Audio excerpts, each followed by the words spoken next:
semana viralizou um vídeo do PrimoCast, um corte, na verdade, onde o convidado, Rodrigo Silva, comenta sobre um caso curioso que aconteceu durante o julgamento de O Assassino. E assim que eu assisti esse vídeo, eu decidi pesquisar mais sobre esse assassino e trazer esse tema aqui pra vocês. Eu sou o Lucas, esse é o Momento Curioso e fica até o final do vídeo que eu vou contar pra vocês a história do assassino de Green River.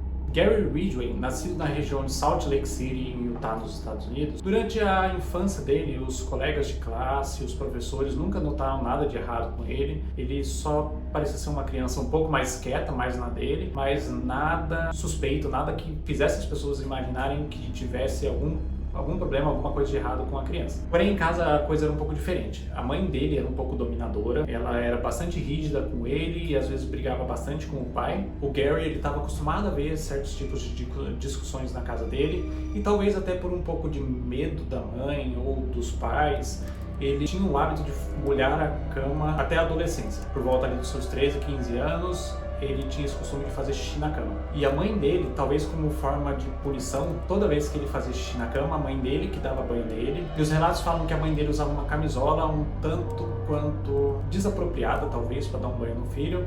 E ela fazia questão de esfregar com muita força as partes íntimas dele.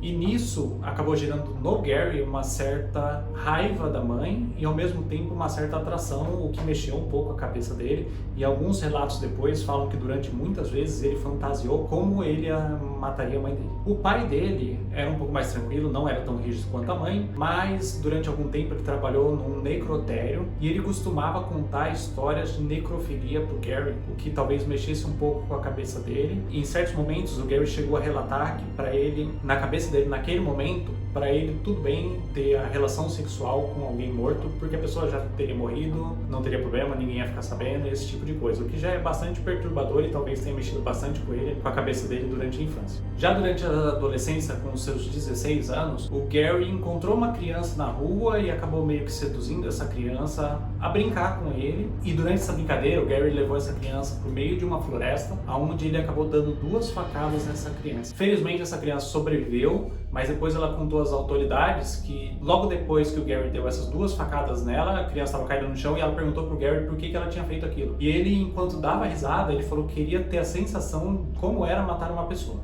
Logo após se formar na escola, o Gary acabou casando com a primeira namorada dele, que ele conheceu inclusive na época da escola, e em seguida começou a trabalhar como pintor em uma fábrica de caminhões. Nesse mesmo período, ele se alistou no exército, ele se alistou no exército, ele se alistou no exército.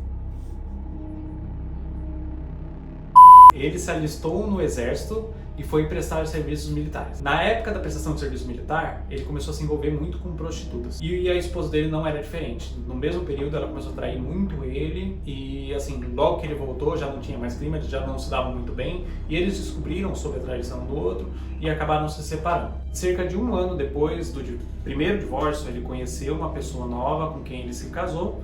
E nessa época ele teve um filho com essa pessoa. Durante esse segundo casamento, Gary ficou obcecado por religião. Dizem que ele vivia com uma Bíblia debaixo do braço, lendo ela pela casa, esse tipo de coisa, e que quando ele ia nos cultos, nas missas, ele chorava muito, talvez por um pouco de remorso de tudo que aconteceu com ele, mas não se sabe ao certo, só durante esse período ele teve essa mudança no comportamento dele, talvez tentando mudar a pessoa que ele era ou refletindo sobre as coisas que ele fazia. Durante esse segundo casamento, ele tendo se apegado à religião, ele continuava a sair com prostitutas e foi aonde ele começou a ser agressivo. Até então não tinha nenhum relato de agressividade da parte dele, mas com essa segunda esposa, ela alega que durante algum tempo eles discutiam e o Gary chegava a enforcar ela. Por conta das brigas, ela acabou pedindo o divórcio dele e foi a partir daí que intensificou ainda mais essa raiva que o Gary tinha pelas mulheres.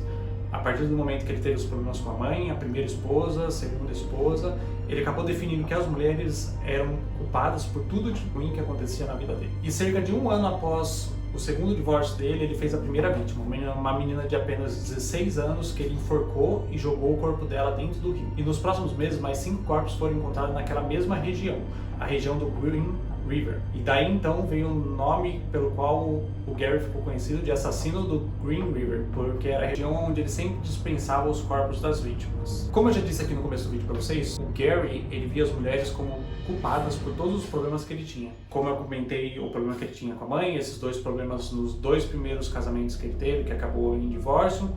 Então, por isso ele escolhia vítimas mulheres, e ele sempre procurava mulheres jovens por elas serem fisicamente mais fáceis para ele de dominar as mulheres, e prostituta porque, segundo até as palavras dele, eram mulheres que ele podia matar quantos ele quisesse e as pessoas não iriam atrás, ninguém ia sentir falta. Inclusive, durante algum tempo ele relata que ele deixava brinquedos de crianças para contar para as vítimas dele, para transmitir um pouco de empatia, para contar que ele tinha um filho, falava sobre o filho, para elas se sentirem mais à vontade, para até confiar nele, para ele levar elas para algum outro lugar mais distante e fazer essas vítimas. E o Gary, além de matar as vítimas dele, que nem eu falei, normalmente sufocadas, ele também praticava necrofilia nos corpos. E com o tempo, a polícia começou a notar esse certo padrão das mortes, como eu disse, era sempre na mesma região, sempre mulheres jovens, às vezes prostitutas, e tinha o ato de necrofilia, então eles conseguiam até colher algumas amostras, mas na época a tecnologia não era tão boa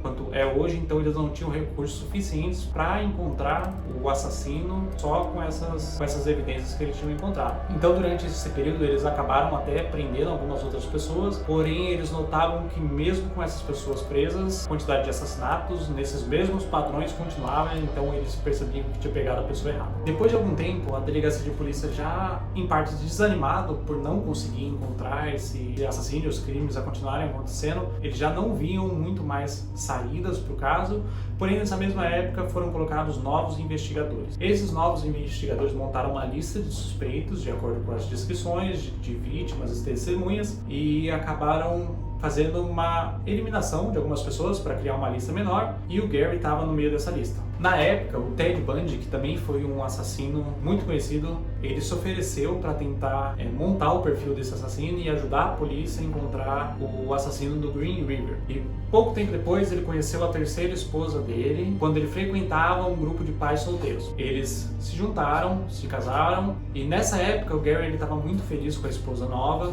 tanto que ele não queria mais fazer esse tipo de coisa. Relatos dizem que ele tinha escrito no armário do trabalho dele as letras NKDK, que significa No Kill, Don't Kill, porque ele queria, sempre que visse aquilo, lembrar que ele estava feliz e que ele não queria mais cometer esse tipo de crime. E no ano de 2001, a polícia, ainda fazendo a análise desse caso, eles notaram que o Gary sempre faltava no trabalho, coincidentemente nas mesmas datas de que as mulheres sumiam e eram encontradas mortas. Então, já tendo essa lista com o nome do Gary lá, cruzando essa informação dos afastamentos dele do trabalho, batendo com a data dos assassinatos, eles conseguiram autorização, e nessa época já tinha uma certa tecnologia capaz de fazer o teste de DNA. Eles usaram o material genético que eles tinham encontrado nas vítimas para cruzar com o material genético que eles tinham do Gary, da época que ele foi preso, que nem eu falei que ele foi preso diversas vezes e acabou sendo liberado, mas eles tinham guardado esse material genético dele.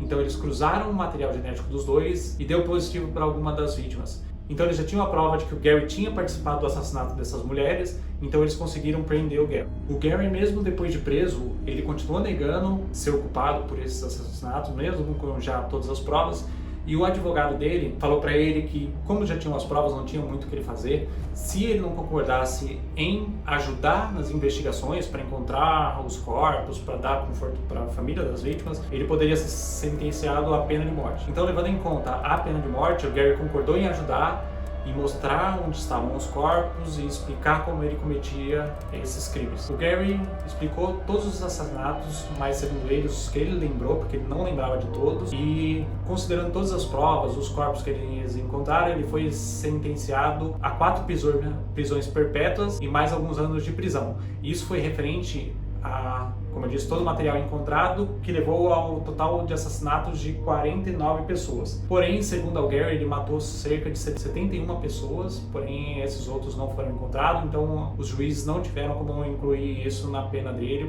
por simplesmente não terem provas. O fato que aconteceu durante o julgamento, que eu comentei com vocês no começo do vídeo, foi que durante o julgamento tem aquele momento em que a família das vítimas dá o seu depoimento. Normalmente eles xingam, ficam muito bravos com o assassino, falam o que eles estão passando. Quem assistiu a série do Jeffrey Dahmer provavelmente se recorda de que naquele momento a família descrevia como eles se sentiam por não ter mais aquele ente querido ali com ele. E o que aconteceu foi que muitas famílias fizeram isso, porém chegou um momento em que um senhor, ele foi até o lugar que ele deveria falar, e ele, diferente dos outros, ele falou que ele perdoava o Gary, que ele era uma pessoa religiosa, então por isso ele tinha que exercer aquilo que Deus sempre ensinou para ele, que era o perdão. E foi um momento assim bastante tenso, porque até aquele momento o Gary ele não se demonstrou arrependido ou nada do tipo, porém até aquele momento, o momento que o pai da vítima falou que perdoava dele, naquele momento ele começou a chorar muito e depois disso ele foi sentenciado e até hoje ele está preso. Bom pessoal, é isso, eu espero que vocês tenham gostado desse novo formato de vídeo. No próximo vídeo eu vou trazer para vocês a história do Woodstock, que foi um festival de música que acabou dando muito errado, em que inclusive já teve um documentário feito na Netflix. Agora vocês vão ficar com um vídeo do momento em que o pai perdoa o Gary. E é isso, espero que vocês tenham gostado, já peço para vocês se inscreverem aqui. Caso tenha alguma sugestão de vídeo, também deixe os comentários pra gente. Never have my sister back in my life. I hope you rot in hell. Ele só mostrou emoção uma vez, quando as famílias das vítimas fizeram declarações durante o julgamento.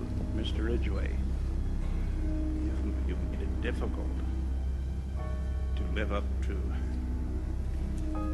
what I believe, and that is what God says to do, and that's to forgive.